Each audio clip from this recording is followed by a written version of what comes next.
औज़ुबिल्लाहिमिनश्शैतानिर्रजीम बिस्मिल्लाहिर्रहमानिर्रहीम अस्सलामु अलैकुम वरहमतुल्लाहि वबरकातुहू। इस वक्त स्टडी कर रहे हैं हम फिज़िक्स फर्स्ट ईयर है हमारे पास और चैप्टर थर्ड है हमारे पास, ये डायनामिक्स है हमारे पास।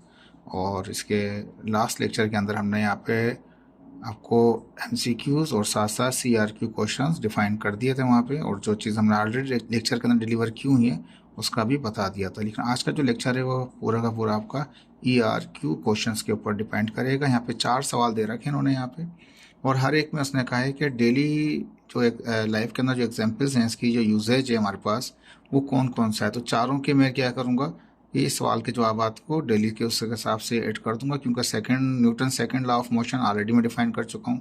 उसमें मास वेलोसिटी इनका रिलेशनशिप भी डिफाइन कर चुका हूँ वहाँ पे आपको, लेकिन फिर भी थोड़ा बहुत यहाँ पे डिफाइन कर देंगे।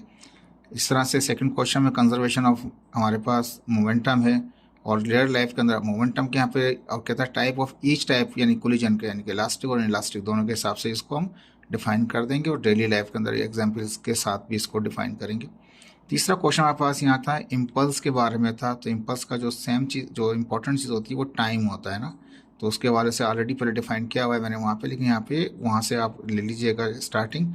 और डेली लाइफ में जो इस्तेमाल हो रही है इसकी सिग्निफिकेंट रोल है वो मैं इसको यहाँ पे दिखा दूंगा आपको।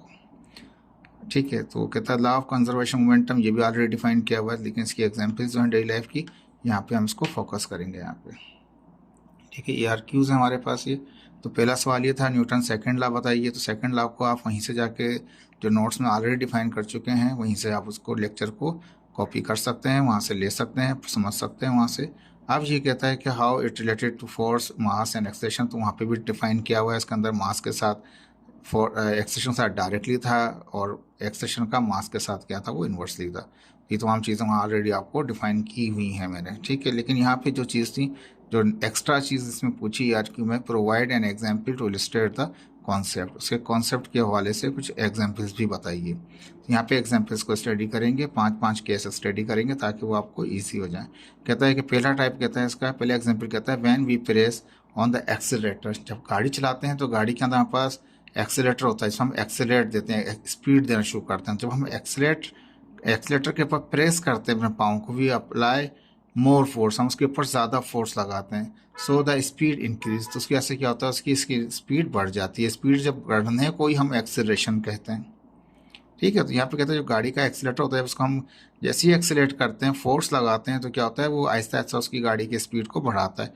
जो स्पीड का जो इंक्रीज होता है उसको एक्सीलेशन कहा जाता है। ठीक है, तो accelerator controls the flow of the fuel, तो ये बिहाइंड हो क्या रहा होता है गाड़ी के अंदर, तो एक्सीलेटर जो होता है जिसको हम पाँव से दबा रहे होते हैं वो कंट्रोल कर रहा होता है फ्लो ऑफ फ्यूल को, यानी कि जो फ्यूल जाएगा उसके अंदर कंबशन चैम्बर के अंदर, उसको कंट्रोल कर रहे होते हैं एक्सीलेटर से। तो एक्सीलेटर क्या काम करता है, जैसे जैसे हम उसको बढ़ाने की कोशिश करते हैं वो कंट्रोल करना शुरू कर देता है फ्लो ऑफ फ्यूल को टू द कंबशन चैम्बर में, इन द इंजन के कंबशन चैम्बर में जितना पेट्रोल जाएगा उसको उसको कंट्रोल करते हैं एक्सीलेटर से। So when we press the accelerator, जिसे हम प्रेस करते हैं एक्सीलेटर को, more fuel goes into the engine, engine में बहुत ज़्यादा फ्यूल जाता है, विच गिव्स मोर पावर, जो हमें बहुत ज़्यादा पावर देता है, hence the acceleration is higher.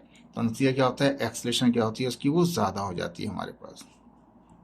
तो गाड़ी के अंदर भी यही होता है, जैसे हम एक्सीलेट करते हैं फोर्स बढ़ाते जाते हैं, ऐसे ऐसे गाड़ी का क्या है वो कंबशन चैम्बर के अंदर, इंजन के अंदर क्या होता है वहाँ पे फ्यूल जाता है, जिसकी वजह से क्या होता है वो एक पावर जनरेट करता है, और वो क्या होता है इसी हिसाब से गाड़ी जो आपकी वो मूव करती है। F=m है, जितनी ज़्यादा फोर्स लगाएंगे इतने ज़्यादा उसके अंदर एक्सेलेरेशन पैदा होगा। एक्सेलेरेशन मतलब ये है कि उसकी वेलोसिटी बढ़ेगी, उसको कंट्रोल करते हैं हम फोर्स के ज़रिए अपने पाँव के।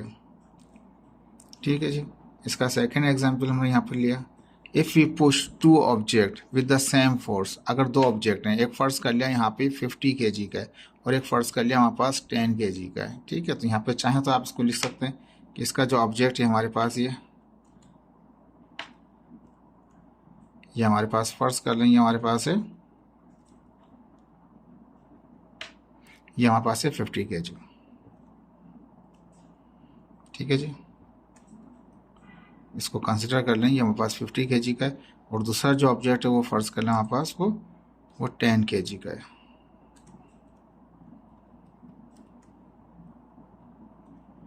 ठीक है, तो फर्ज कर लें हमारे पास दो ऑब्जेक्ट हैं, एक ऑब्जेक्ट 50 kg का है और एक हमारे पास 10 kg का है।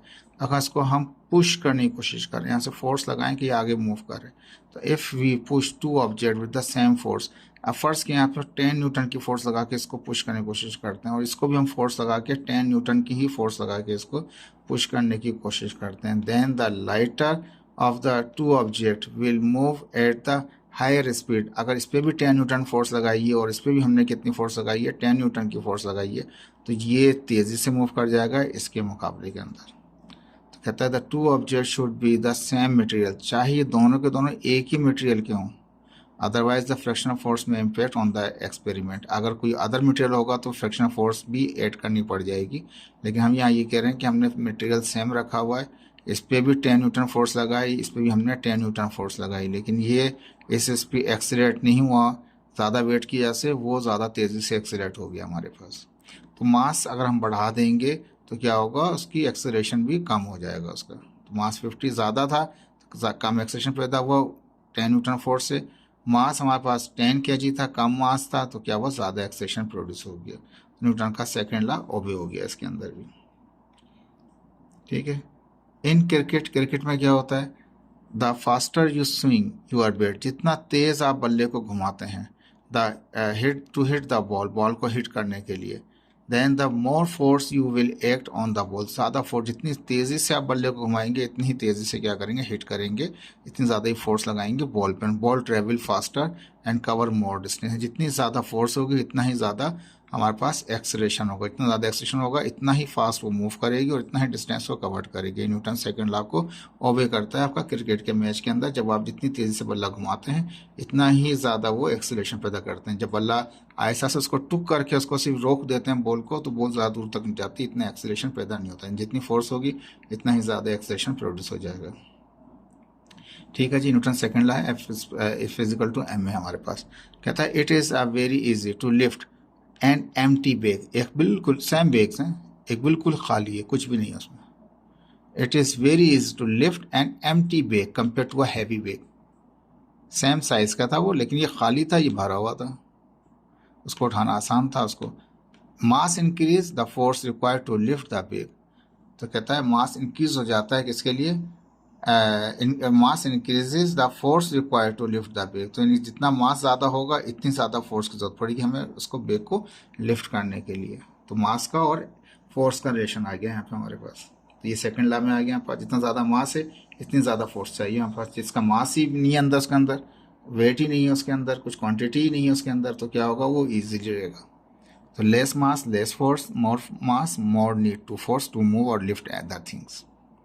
ठीक है जी, इसके बाद हमारे पास आता है क्वेश्चन, इसका तीसरी पांचवी एग्जांपल आती है, व्हेन रॉकेट इज लॉन्च, जब किसी रॉकेट को हम क्या करते हैं, लॉन्च करते हैं। ठीक है, इनटू आउटर स्पेस में, it has to overcome the gravitational pull of the earth. जैसे से ऊपर जा रहा होता है, जब ज़मीन से जैसे ऊपर जा रहा होता है रॉकेट, क्या कर रहा होता है रॉकेट, ओवरकम करना शुरू कर देता है ग्रेविटेशनल पुल को। जो पुल उसको जो ज़मीन की ग्रेविटी उसको खींच रही है उसको क्या करना शुरू कर देता है, वो कम करना शुरू कर देता है। For this it has to have a force that can help it escape the gravitational force. इसमें क्या करता है, इसको एक फोर्स लगानी पड़ती है, फिर वो बाहर निकलता है इस ग्रेविटी फोर्स से। अगर वो फोर्स नहीं लगाएगा तो वो नहीं निकल सकेगा। कुरान पाक में भी ये कहा गया कि जब भी क्या कहते हैं ज़्यादा फोर्स लगाई जाएगी तब ही निकल सकेंगे, उसकी लिमिट से बाहर निकल सकेंगे। यानी कि स्पेस में जाने के लिए एक हैवी फोर्स लगाना पड़ता है। ये कुरान पाक ने आज से 114 साल पहले ही कह दिया था। साइंस आज साबित करती है इस चीज़ को।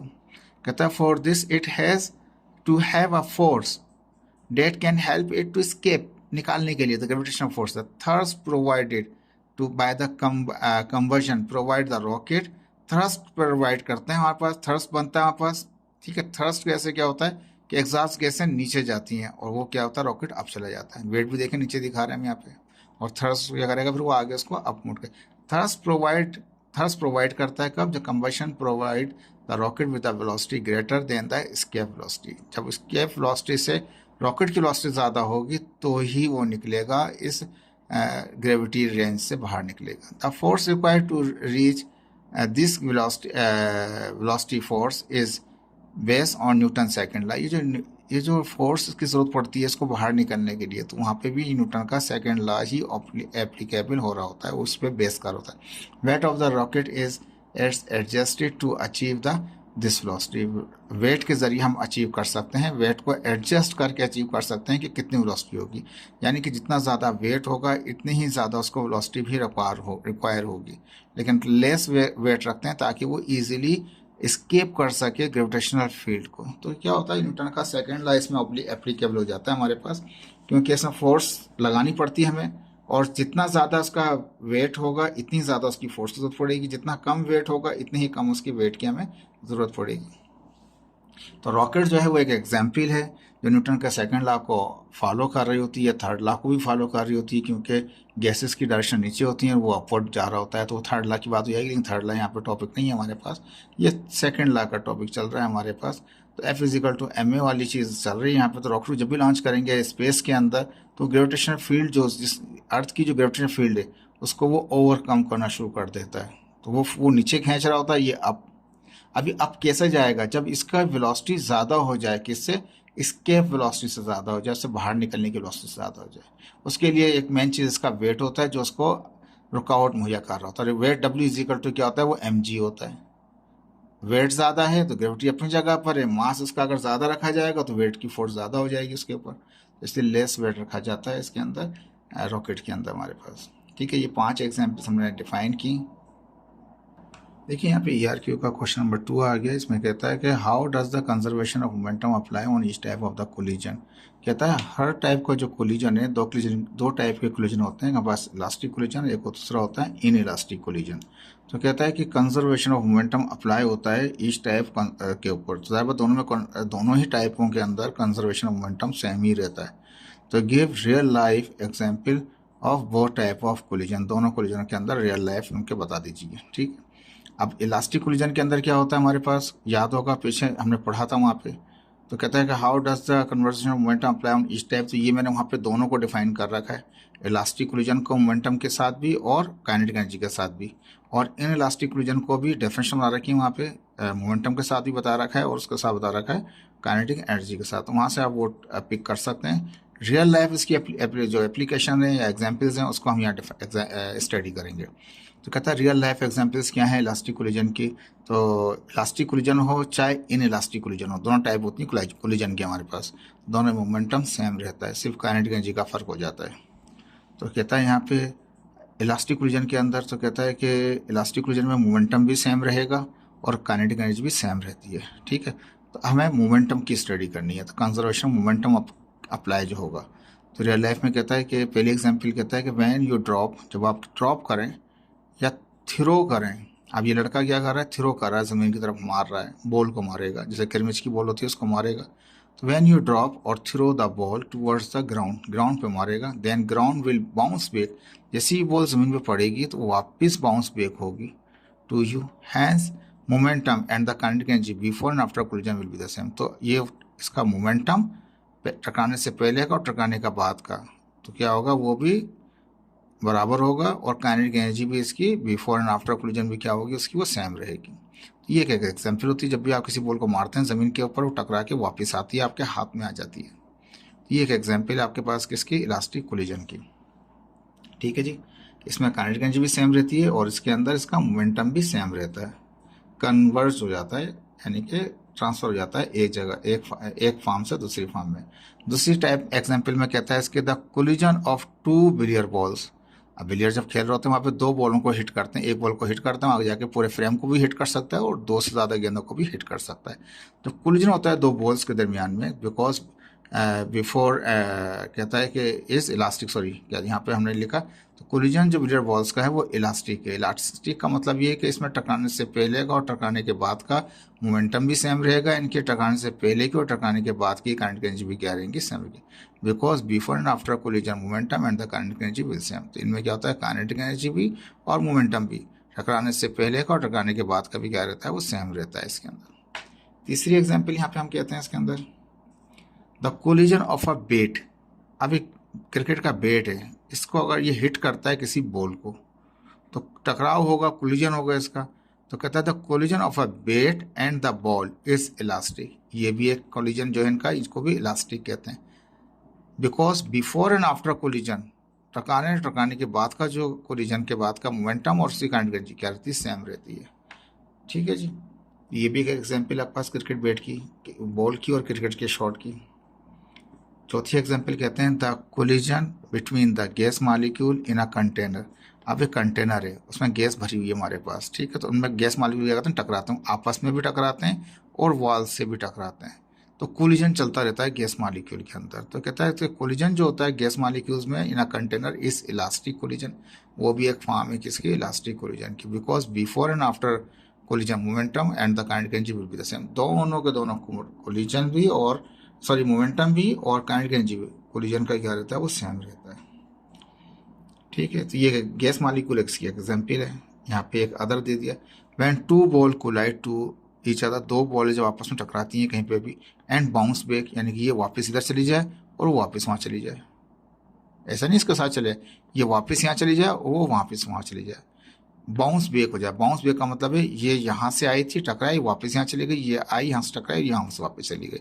ये ऐसा प्रोसेस भी इलास्टिक कोलिजन कहलाता है हमारे पास। बिकॉज टकराने से पहले और टकराने के बाद का मोमेंटम और काइनेटिक एनर्जी क्या रहती है, इनकी सेम रहती है। ठीक है जी, समझ में आई बात आपको, मुश्किल नहीं थे। यानी कि पहला जो इसका केस था वो ये था कि अगर हम किसी बॉल को मारेंगे ज़मीन के ऊपर तो टकराने से पहले टकराने के बाद का मोमेंटम और काइनेटिक एनर्जी भी सेम रहेगी, और ये इलास्टिक कोलिजन होता है हमारे पास। ठीक है, दो बॉल बिलियर की जो बॉल को एक को शॉट लगाते हैं, दूसरे जाके फ्रेम से टकराए या आपस में किसी टकराए, कहीं पे भी चली जाए, कहीं पर भी चली जाए, वो भी क्या है, इलास्टिक कोलिजन है। और दूसरा क्या है, वो हमारे पास मोमेंटम पहले का और बाद का दोनों क्या होते हैं, बराबर होते हैं।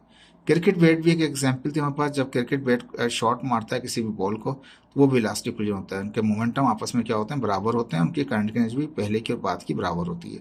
चौथी हमने कहा था कि गैस मालिक्यूल्स आपस में कोलाइड करते हैं और उनकी काइनेटिक और एज वेल एज मोमेंटम भी क्या होता है, उनके बिफोर और आफ्टर कोलिजन सेम रहता है।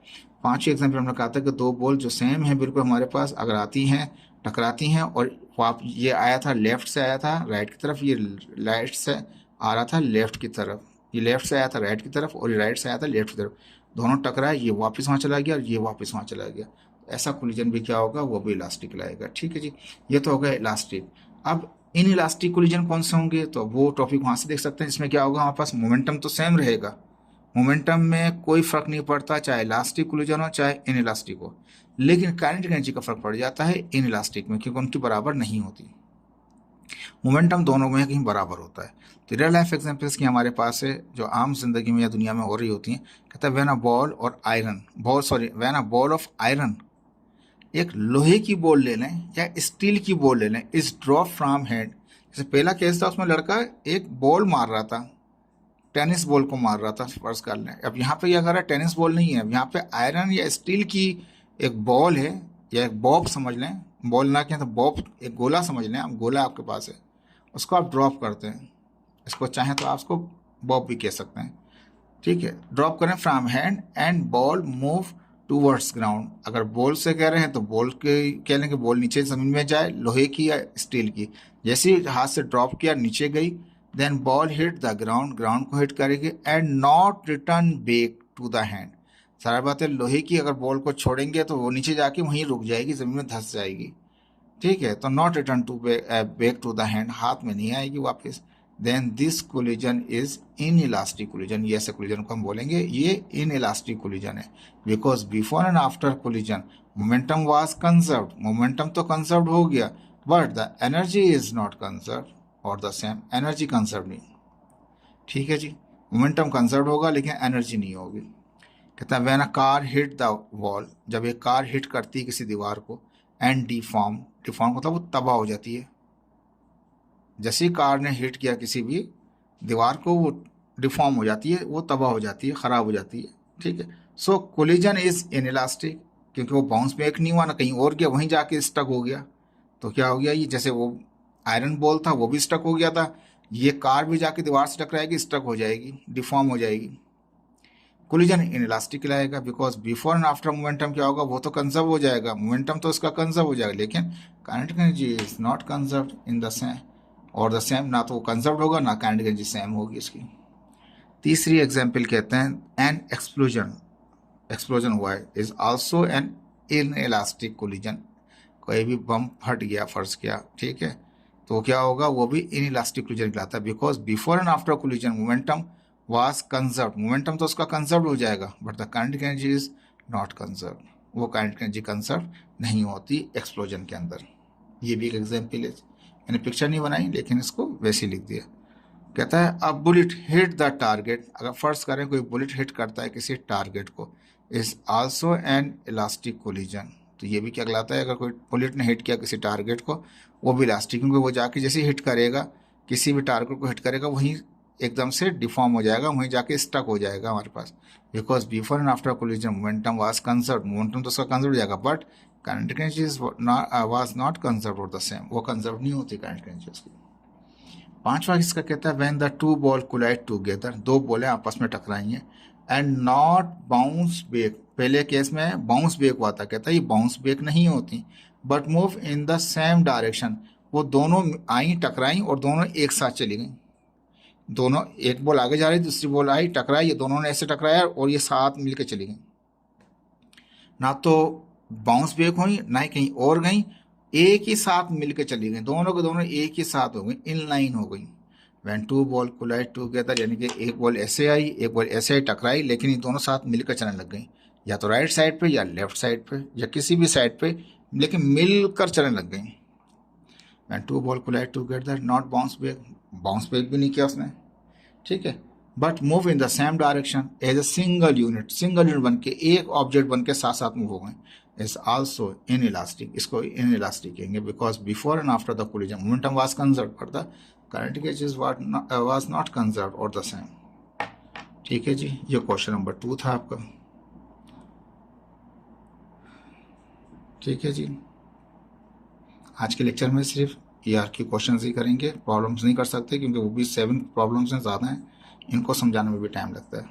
तीसरे में कहता है एक्सप्लेन करें how concept of impulse is related to the change in momentum of an object. कहता है चेंज इन मोमेंटम जो है उसको इम्पल्स कहा जाता है, तो एक्सप्लेन करें इस कॉन्सेप्ट को। ठीक है, वो एग्जाम्पल में भी एक्सप्लेन कर देंगे, लेकिन इम्पल्स को मैंने ऑलरेडी प्रीवियस लेक्चर्स में डिफाइन किया हुआ है। अब वहाँ से वो इम्पल्स को लेंगे, उसकी ड्राइव लेंगे, उसकी ड्राइव करके उसके एग्जाम्पल साथ लिखेंगे, उसके बाद आप ये इसके रोल्स लिख देंगे यहाँ पे। Role of impulse in daily life as under, किस तरह से हमारे पास है। पहला कहता है when a car is moving, अब ये कार मूव कर रही है विद द मोमेंटम mv से, एंड हिट द वॉल, जैसे कभी हम बात कर रहे थे इन इलास्टिक कोलिजन की। तो अब देखें इम्पल्स में भी क्या हुआ कि वो गाड़ी आ रही थी, मोमेंटम मास इनटू वेलोसिटी क्या है उसका मोमेंटम है, mv क्या है उसका मोमेंटम है, and hit the wall in smallest time t, बहुत छोटा सा टाइम लिया, जब वो हिट किया वो टाइम बहुत कम था लेकिन फोर्स ज़्यादा थी। द इम्पैक्ट फोर्स BF, और जिस पर फोर्स लगी वो बहुत ज़्यादा थी। दीवार से टकराया और टकरा के क्या हुआ, टाइम उसने रुकने में, यानी कि इससे हिट होने में थोड़ा टाइम लगा, टाइम थोड़ा था लेकिन फोर्स ज़्यादा थी, which is large due to the कहता है कि फोर्स जो थी वो बहुत ज़्यादा थी, विच इज़ लार्ज, बड़ी थी, due to which deform the car, इतनी ज़्यादा फोर्स थी कि कार डिफॉर्म हो गई, तबाह हो गई। And the impulse is large, तो यहाँ पे इम्पल्स भी क्या होगा, वो लार्ज होगा, as compare to the change in momentum. Change in momentum के हिसाब से यहाँ पे जो इम्पैक्ट होगा किसका, इम्पल्स का, वो ज़्यादा हो जाएगा।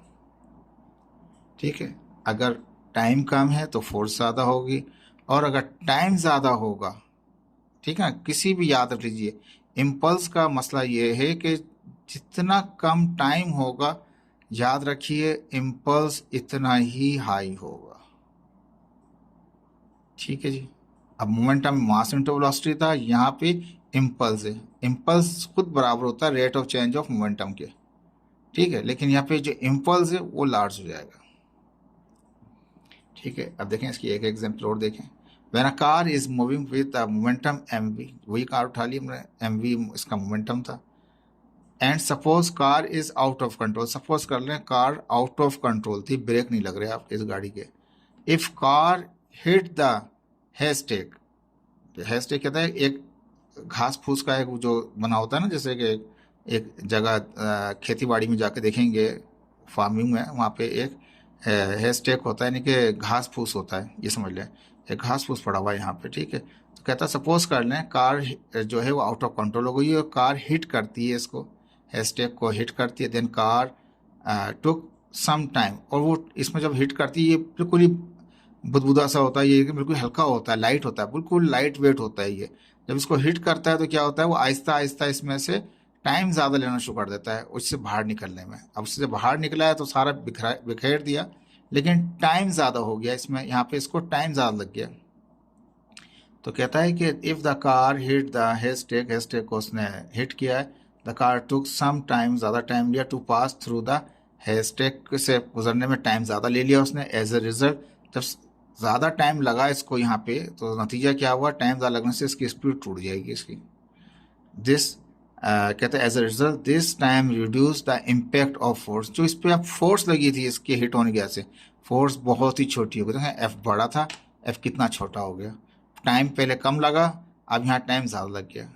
तो कहता है यहाँ पे क्या होगा कि ये जो होगा एज अ रिजल्ट रिड्यूस हो जाएगा, इस फोर्स का जो इम्पैक्ट है, जो ये फोर्स लगी इसके ऊपर, वो बहुत ही हल्की लगी, गाड़ी टूटी नहीं, डिफॉर्म नहीं हुई, टाइम इसने ज़्यादा ले लिया, टाइम ज़्यादा लिया। Hence impulse and the change in momentum are the same. अब यहाँ पे इम्पल्स और मोमेंटम को लेंगे आप, दोनों ही सेम आ जाएंगे आपके पास, लेकिन यहाँ पे सेम नहीं होगा। यहाँ पे इम्पल्स होता वो हाई था, यहाँ इम्पल्स क्या था, लेस था। अगर इम्पल्स लेस है तो याद रखें डिफॉर्म नहीं होती चीज़ें, चीज़ें टूटती नहीं है, ख़राब नहीं होती। और जहाँ पे इम्पल्स हाई होता है, याद रखिए वहाँ पे टाइम बहुत कम होता है, और जहाँ इम्पल्स लो होता है वहाँ पे टाइम ज़्यादा लग जाता है। तो टाइम ज़्यादा लग गया इसके अंदर। अगर ये सॉलिड का बहुत सख्त होता, दीवार होता, तो उसकी असर यही होता, इम्पल्स बहुत हाई हो जाता। ये बिल्कुल ये लाइट वेट था, नतीजा क्या हुआ, वो आहिस्ता आहिस्ता उसकी स्पीड कम होती चली गई और उसका इम्पल्स इम्पैक्ट क्या हुआ, कम हो गया। जैसे अक्सर लोग गाड़ी चला रहे होते हैं, ड्राइव कर रहे होते हैं, रोड पर ड्राइव कर रहे होते हैं, एक और एग्जाम्पल समझ लें आप, रोड पर ड्राइव कर रहे हैं, लेकिन उनकी अगर खुदा ना खास्ता उनकी गाड़ी आउट ऑफ कंट्रोल हो गई है या उनका ब्रेक फेल हो गया है गाड़ी का, तो वो कोशिश करें उस गाड़ी को दीवार से नहीं मारें, कोशिश करें उस गाड़ी को ट्रैक से उतारें, और अगर वहाँ पे बजरी है, कोई मिट्टी पड़ी हुई है, उसमें ले जाएं। तो मिट्टी में गाड़ी क्या होगा, वो रोल करना उसको मुश्किल हो जाएगा, वो सारा का इतना टाइम लगा लेगा, इतना टाइम लगा देगा उसके अंदर, जितना टाइम ज़्यादा हो जाएगा इतनी ही फोर्स उसकी कम हो जाएगी। नतीजा होगा गाड़ी आहिस्ता आहिस्ता कहीं एक एंड पे जाकर रुक जाएगी। और अगर बंदा कहीं सहरा में सफ़र कर रहा है और अगर उसने जैसी रोड से गाड़ी को जैसी रोड से उतारा, डेजर्ट में जैसे ही उतारेगा, वो फ़ौरन थोड़ी देर बाद गाड़ी उसकी स्टक हो जाएगी, रुक जाएगी। स्टक से मुराद डैमेज नहीं होगी, लेकिन वो फंस जाएगी गाड़ी उसमें, लेकिन वो जो डिस्ट्रॉय होती है, टकराती किसी और चीज़ से, तो उससे बच जाएंगे। याद रख लीजिए जो इम्पल्स है ये वेरी इंपॉर्टेंट है, और इम्पल्स डिपेंड करता है टाइम पे। अगर टाइम थोड़ा है तो यकीन जाने उसका इम्पल्स का रिजल्ट जो है बहुत हाई और ख़तरनाक होता है। अगर टाइम इम्पल्स का बहुत बड़ा है, टाइम ज़्यादा ले लिया इसमें से निकलने में, उसको इतना टाइम लग गया, नतीजा क्या होगा, रिजल्ट इम्पैक्ट रिजल्ट होगा इसका इम्पल्स का, वो मोमेंटम जो मोमेंटम होगा उसी के बराबर होगा, लेकिन लेस हो जाएगा, बट द लेस, चाहे तो आगे ऐड कर सकते हैं, hence the impulse is reduce.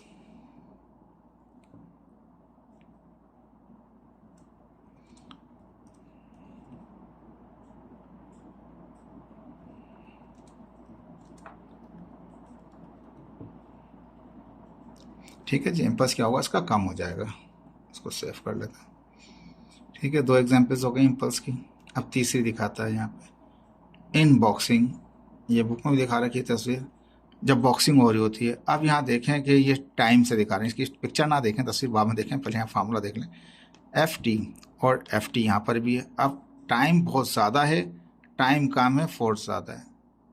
याद रखिए किसी ने पंच मारा है और वो बहुत ही आहिस्ता आहिस्ता आहिस्ता आहिस्ता स्लो मोशन में लेके आया है, बहुत टाइम, बहुत आहिस्ता, यानी कि हिट किया है लेकिन आहिस्ता आहिस्ता आके हिट किया उसने, तो टाइम ज़्यादा ले लिया। तो देखो आराम से देख रहा है, वो आराम से हंस भी रहा है, पूफ, ठीक है, ये भाई क्या कर रहा है यार, यानी कि आराम से देख रहा है वो, क्या खेल रहा हो ये। तो आहिस्ता आहिस्ता जितना टाइम ज़्यादा ले लिया उसने हिट करने में, नहीं जब ज़्यादा टाइम लेगा तो फोर्स ज़ाहिर बात डेफिनेटली कम होगी। तो अब इम्पल्स रिएक्शन के इम्पल्स जो होगा उसमें बिगाड़ नहीं आएगा इसके, कुछ ना दांत टूटेंगे, ना इसकी नाक खराब होगी और ना इसकी आँख खराब होगी। दूसरा केस देख लें, फोर्स ज़्यादा थी, टाइम कम था, इसका टाइम कम लगा, उफ, गया, तबाह हो गया। सही है। तो कहता है in boxing when man punch the other man, किसी आदमी ने दूसरे आदमी को पंच मारा है विथ शॉर्टेस्ट टाइम, टाइम क्या है बहुत शॉर्ट है, पहला वाला फिगर राइट वाला, with the shortest time, then the impact of the force is large, जो इम्पैक्ट फोर्स होगा यहाँ पे, जब जितनी जल्दी लग गया ना उतना कम टाइम में इसने हिट कर दिया, यकीन जानिए इसका इम्पल्स रिएक्शन बहुत हाई होगा as compare to the other case when a man punch the other person with long time, बहुत आहिस्ता आहिस्ता लिखा है, टाइम क्या बहुत टी बड़ा हो गया, बहुत बड़ा टी साइज में बड़ा दिखा समझ नहीं है, उसने बहुत ज़्यादा टाइम लिया to hit him, then the impact of the force smaller, यहाँ पे इम्पैक्ट फोर्स क्या है वो हल्का होगा। सारा इम्पल्स जो है ना वो रिएक्ट करता है किसके ऊपर, टाइम के ऊपर डिपेंड करता है। एक और एग्जाम्पल है माउंटेन क्लाइंबर, जो पहाड़ पे चढ़ाई करते हैं हमारे पास, यूज़ द नायलॉन रोप इस्तेमाल करते हैं, नायलॉन की रोप इस्तेमाल करते हैं, ठीक है, क्यों, to increase the stopping time and decreasing the stopping force. कहता है जो स्टॉपिंग टाइम है उसको वो क्या करते हैं बढ़ा देते हैं, स्टॉप रुकने वाला जो टाइम है उसको बढ़ा देते हैं, तो क्या होगा जब टाइम बढ़ा देंगे तो फोर्स का इम्पैक्ट जो होगा वो कम हो जाएगा इसके अंदर, तो यहाँ पर भी इस्तेमाल करते हैं आप इसको। एक और लास्ट एग्जांपल है, ये पहले भी उसमें डिफाइन किया हुआ है, when a tennis ball is hit by the racket, racket से हिट किया, टेनिस बॉल को हिट किया ठक करके, racket exert the force, racket ने क्या हुआ एक्सर्ट की force on the ball with in the smallest time, बहुत कम टाइम लगता है, बॉल पर उठाया और एकदम से हिट किया, बहुत कम टाइम लगता है उसको हिट करने में, then impact of the impulse is more than the change of momentum, momentum change से ज़्यादा उसका इम्पल्स का रेट ज़्यादा हो जाता है, इम्पल्स ज़्यादा हो जाता है किससे, क्योंकि बहुत थोड़ा टाइम वो आपस में इन कॉन्टैक्ट होते हैं तो मोमेंटम कम होगा लेकिन इम्पल्स हाई हो जाएगा and ball travel more distance, बहुत दूर तक चला जाएगा। देखिए ये इसका इम्पल्स का था मोमेंटम के साथ, इलास्टिक कोलिजन के साथ, आप देख सकते हैं इन चीज़ों से इसको। अब क्वेश्चन नंबर 4 आ गया यहाँ पे, कहता है state the law of conservation of momentum. अभी मोमेंटम, अभी हम इम्पल्स की बात कर रहे थे, अभी आ गए मोमेंटम के ऊपर, ठीक है। मोमेंटम को एक पहले भी हमने स्टडी किया था जिसमें हमने इलास्टिक और इलास्टिक कोलिजनों को स्टडी किया हुआ था। अब कंजर्वेशन ऑफ मोमेंटम की बात कर रहा है, provide an example from every daily life and demonstrate the conservation momentum को हम स्टडी करेंगे, ठीक है जी। Conservation of momentum in daily life, daily life के अंदर वो कोलिजन वाला अलग था हमारे पास, अब कंजर्वेशन ऑफ मोमेंटम को स्टडी कर रहे हैं। Initially the bullet and the gun are at rest, शुरू में क्या होता है बुलेट भी अंदर गन के अंदर मौजूद होता है और गन भी रेस्ट में होती है। अब मोमेंटम को हम स्टडी कर रहे हैं कंजर्वेशन, यानी कि बराबर हो जाए आपस में, ठीक है। वहाँ पे हम अलग स्टडी कर रहे थे, ठीक है, कोलिजन से स्टडी कर रहे थे और दूसरे केस स्टडी कर रहे थे इलास्टिक और इनइलास्टिक से। तो इनिशियली कहता है कि बुलेट और गन जो है वो रेस्ट के अंदर है बिफोर द फायर, फायर से पहले, so their momentum is zero, इनका मोमेंटम क्या होता है दोनों का, वो इनिशियली जीरो होता है। When the bullet is fire from the gun, gun से जैसे फायर किया bullet will go to the forward direction, वो जाता है बुलेट फॉरवर्ड डायरेक्शन में आगे निकल जाता है, and gun back to the reverse direction या बैकवर्ड डायरेक्शन, गन पीछे आ जाता है गोली आगे चली जाती है। Bullet experience the momentum, bullet experience करता है मोमेंटम को किस डायरेक्शन में, फॉरवर्ड डायरेक्शन के अंदर, और गन जो मोमेंटम को गेट करती है वो बैकवर्ड डायरेक्शन में करती है। This is the example of conservation momentum also applying Newton third law, तो न्यूटन का थर्ड लॉ भी एप्लीकेबल हो रहा है यहाँ पे, और साथ में क्या हो रहा है हमारे पास मोमेंटम इसका और इसका आपस में क्या है वो कंजर्व हो जाता है बिफोर एंड आफ्टर कोलिजन, दोनों अलग डायरेक्शन हैं, जब वो वहाँ पे जाएगा तो इक्वल हो जाएंगे बाद में, पहले माइनस आएगा लेकिन बाद में वो इक्वल हो जाएंगे, एक तरफ हम बिफोर रखते हैं और इज इक्वल टू एक तरफ रखते हैं, फिर रखते हैं हम आफ्टर कोलिजन, तो ये आफ्टर कोलिजन हुआ है, बिफोर दोनों का ही जीरो था, दोनों जीरो रहेगा। जब यहाँ से एक जो गन जो पीछे गया वो माइनस का है तो माइनस वाले टर्म को यहाँ से उठा के उधर ले जाएंगे, तो दोनों मोमेंटम क्या होंगे, बुलेट का और गन का मोमेंटम इक्वल आ जाएगा, कंजर्व हो जाएगा, ठीक है जी। इसके बाद दूसरी एग्जाम्पल देखिए इसकी, कहता है व्हेन एयर फिल्ड बैलून, एक बैलून है हमारे पास इसमें हवा भरी हुई है, is start to releasing the air, अब इसको जैसी फेस ओपनिंग कर दें तो ये गैस बाहर निकलनी शुरू हो जाएगी, बलून मूव करना शुरू करेगा, तो कहता है is start to releasing the air, air को रिलीज कर दें, releasing air is going on the some direction, वो किसी भी जिस डायरेक्शन, ये नीचे दिखा रहे हैं, कहीं जरूरी नहीं कि नीचे जाएगी, अगर बलून ऐसे छोड़ेंगे तो ये राइट चली जाएगी, अगर बलून को इस तरह कर देंगे तो लेफ्ट चली जाएगी, अगर अप कर देंगे फेस अप कर देंगे रिलीजिंग वाला तो वो डाउन चला जाएगा, तो कहता है कि कहीं पे भी हो, यहाँ तो दिखा रहे हैं, तो जैसे ही गैस को आप जैसे ही एयर रिलीज हो रही होती है तो वो किसी एक डायरेक्शन के अंदर air is releasing is going in some direction, but the balloon will go in the oppose, अगर ये गैस नीचे जा रही है तो बलून जाएगा अप, अगर ये गैस राइट निकल रही है तो बलून जाएगा लेफ्ट, अगर ये गैस अप निकल रही है तो बलून जाएगा नीचे, तो अपोजिट में जाएगा ये कहता है। तो रिलीजिंग कर रही है, एयर रिलीज हो रहा है किस में से, बलून में से, और जो रिलीजिंग एयर है वो किसी डायरेक्शन में जा रही है, तो balloon will go in the opposite, जहाँ पे एयर जा रही है उसकी अपोजिट डायरेक्शन में बलून जाएगा। एयर गोज डाउन, यहाँ पे एक्शन हो रहा है, गोज डाउन जा रही है, बलून कहाँ जाएगा, वो अप जाएगा लाजमी। तो जिस डायरेक्शन में गैस जा रही है उसके अपोजिट डायरेक्शन में बलून जाएगा, एंड मेकिंग मोमेंटम, और मोमेंटम बनाएगा। Hence momentum is conserve in this process, इस प्रोसेस में मोमेंटम कंजर्व होता है, और न्यूटन का थर्ड लॉ एक्शन का रिएक्शन हो जाता है। अब देखिए इसका, अभी न्यूटन की आइडियल है हमारे पास, जिसको फिजिक्स टॉय भी कहा जाता है, ये फिजिक्स टॉय कहते हैं। इन this process when one sphere at the end, आखिरी के अंदर यहाँ पे एक स्फीयर है, ठीक है, एंड लिफ्ट एंड रिलीज, इसको हम लिफ्ट ले गए और उसको रिलीज कर दिया। इट स्ट्राइक द स्टेशनरी, जो रुके हुए बाकी हैं इसको जाके फिर आके हिट करेगा and transmitting the force to other sphere, जब इसने आके यहाँ पे आके हिट किया तो क्या हुआ, इसने अपनी एनर्जी वहाँ ट्रांसफर करनी शुरू कर दी एक स्फीयर से दूसरे स्फीयर के अंदर।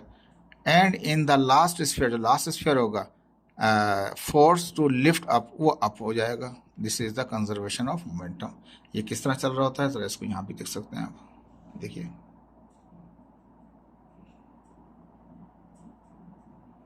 समझ में आ रहा है आपको।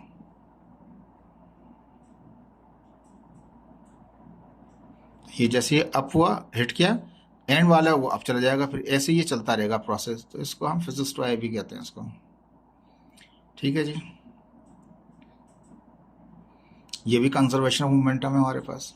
चौथा कहता है, जब बुक में भी हमने स्टडी किया, when two ball collide to each other, जब दो बॉलें आपस में टकराती हैं उसके साथ, इज एन आइसोलेटेड सिस्टम, किसी आइसोलेटेड सिस्टम में, then the total momentum remains constant unless, जब तक उस पर कोई एक्सटर्नल फोर्स ना लगाएं तो क्या रहता है, मोमेंटम उनका सेम रहता है। अब बिफोर था, ये टकराए हमारे पास, फिर उसके बाद इन लाइन हो गए वहाँ पास, मोमेंटम सेम रहेगा, लेकिन ये इन इलास्टिक कोलिजन था हमारे पास।